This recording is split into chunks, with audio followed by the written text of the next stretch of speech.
Et c'est parti les gars, on est de retour hein. Là actuellement je viens de me changer pour pas paraître crade alors que en fait la vidéo que j'ai sortie la semaine dernière je la tourne en même temps. Je me suis changée et tout comme ça, bon. Voilà, on va dire que c'est 2 jours différents, c'est parti. Aujourd'hui j'avais envie de vous parler d'un livre que j'ai lu très récemment, enfin plutôt que j'ai relu parce que je l'avais lu au collège.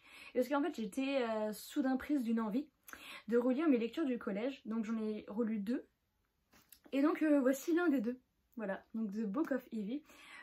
C'est un livre grand format sorti aux éditions Lumen. Donc l'auteur est Amy Angel. Il me semble qu'il y a un livre de poche sorti aux éditions Pocket, mais je ne suis pas sûre. Donc voilà, un livre dont vous avez peut-être entendu parler sur le BookTok, Instabook, Bookta. Bref, on en entend pas mal parler en ce moment, ce qui m'étonne parce que l'histoire, vraiment, je l'ai connue au collège, ça me fait trop rire de la revoir. Et du coup, je me suis dit, mais s'il y a autant de gens qui aiment cette histoire, et que toi aussi tu l'as aimée, mais relis-la, relis-la. Donc en fait, ce que j'ai fait, j'ai relu le livre il y a genre 1 mois et demi. Je vais pas vous mentir, c'était pas une dinguerie, mais genre vraiment pas. J'ai pas dingue. Donc en fait, en réalité, il se trouve que c'est une duologie, donc livre en 2 tomes. J'ai relu que le tome 1, parce que bon, je pense qu'à partir du moment où le tome 1 il t'a pas hypé de dingue, t'as pas forcément le besoin de lire le tome 2. Surtout que je me rappelle des événements, donc vous en faites pas. Hein. Donc c'était un peu chiant parce que oui, je connaissais déjà l'histoire, donc en soi, on perdait un peu tout ce côté de surprise. Surtout à un certain événement par rapport au personnage principal et le père des ennemis. Ben, bref, vous allez voir. D'ailleurs, putain, mais je parle trop, désolée. Donc en fait, je vais vous faire un résumé parce qu'il n'y a pas tout le monde qui a lu ce livre, et donc je vais vous en parler un petit peu. Donc de quoi nous parle The Book of Evie? Donc The Book of Evie, il faut imaginer un monde assez apocalyptique parce que l'ensemble de la planète s'est fait la guerre et les bombes atomiques ont un peu détruit l'ensemble de la planète. Voilà, malheureusement. Il subsiste pourtant une colonie d'hommes et de femmes du coup vivant aux États-Unis dans une toute petite ville. On va dire que cette petite colonie est divisée en 2, donc c'était 2 groupes à l'origine. Donc il y avait 2 groupes. Non, merde, il s'appelle comment? Il s'appelle comment? Il s'appelle comment, gros? Ah, mais ils font chier. Donc il y avait 2 groupes qui se sont opposés pendant une certaine période. Sauf que l'un des 2 groupes a gagné sur l'autre. Et donc ils sont devenus la principauté de cette petite nation. Donc la ville est coupée en 2. Donc il y a une partie qui appartient aux vainqueurs et l'autre aux perdants. Donc les vainqueurs vivent dans une partie de la ville qui est meilleure, donc avec des meilleures habitations, plus de nourriture, d'ailleurs de la nourriture de meilleure qualité, bref, tout ce qu'il y a de meilleur. Et de l'autre côté, on a ceux qui ont perdu, ce sont toutes les personnes qui vont vivre avec des maisons un peu en tôle et vont avoir une vie un peu moins bien, mais qui reste tout de même une vie. Pour rappeler qu'il y a eu une guerre entre ces 2 groupes, il va être organisé chaque année un mariage entre les filles et les garçons des 2 côtés pour permettre une alliance et une coalition entre les 2 parties. Donc dans cette histoire, nous allons suivre Evie qui est la fille du parti des perdants qui va se retrouver à devoir épouser le fils du président qui est donc le fils du parti des gagnants. Sauf que son objectif à elle n'est pas d'être une simple bonne épouse, elle va devoir tuer ce fameux garçon qui s'appelle Bishop.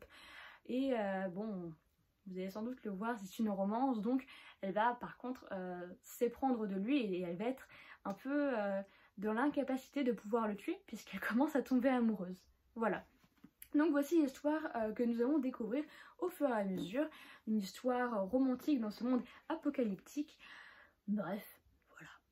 Alors concrètement, qu'est-ce que j'ai pensé de ce livre?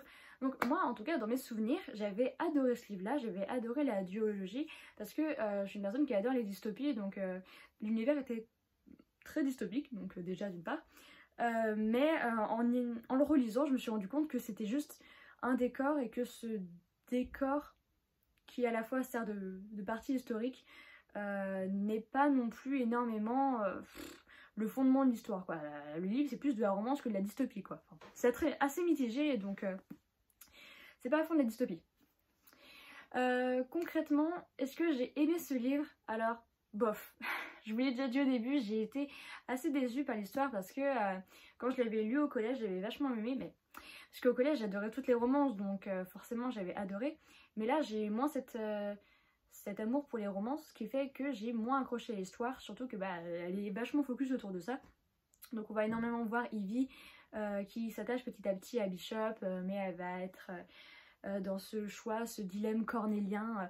Dois-je tuer l'amour de ma vie ou répondre aux devoirs de ma famille? Que dois-je faire? Blablabla. Blablabla. Bref, voilà, et puis après ça va prendre des tournures politiques.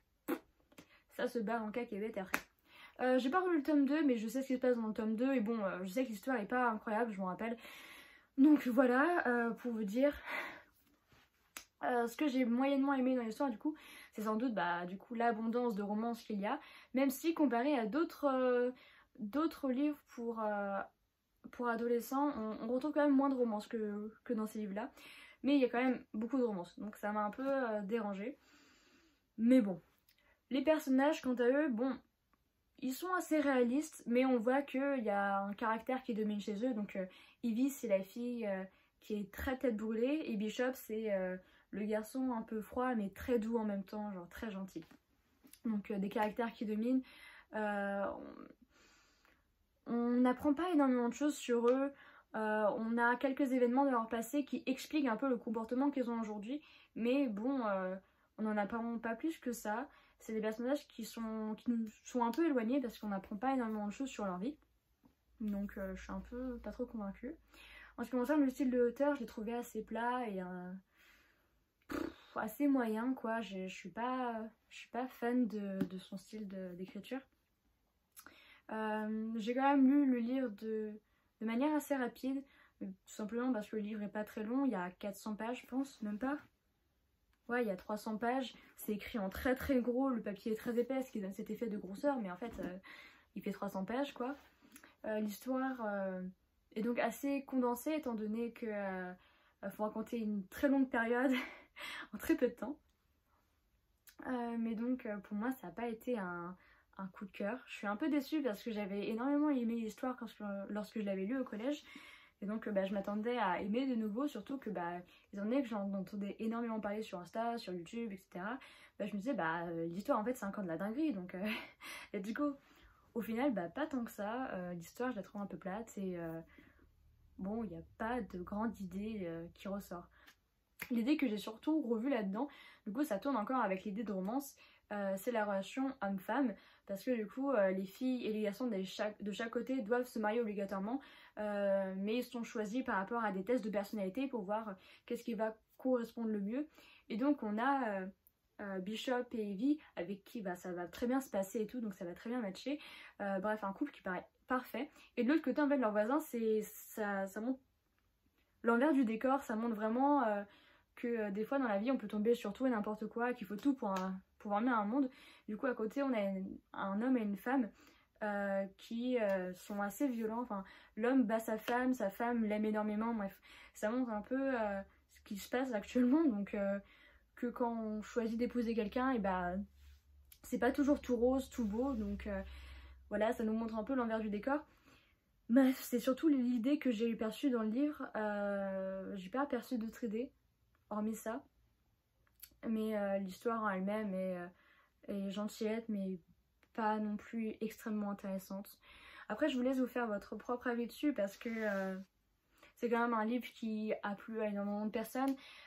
Faut pas uniquement se focaliser sur mon propre avis, peut-être que celui-ci va vous aider à vous lancer ou non dans votre lecture. En tout cas je vous ai donné le mien, vous savez désormais qu'est-ce que j'en ai pensé, même si ça n'a pas été une très très grande réussite. Bref, voilà, en tout cas j'espère que ma vidéo vous aura plu. Pour tous ceux qui aimeraient se procurer le livre, il s'agit donc d'un livre grand format sorti aux éditions Lumen. Donc le prix il est de 15 €, 15 € pour un brochet grand format. Franchement c'est plutôt bien, c'est pas très très cher. Donc voilà, j'espère que la vidéo vous aura plu. N'hésitez pas à commenter si vous avez lu le livre. Dites-moi s'il vous a plu ou s'il ne vous a pas plu. Et puis si l'histoire quand même vous a tenté, n'hésitez pas à me dire si vous avez décidé de l'acheter. Bref, voilà. On se retrouve très prochainement pour une autre vidéo. Bref.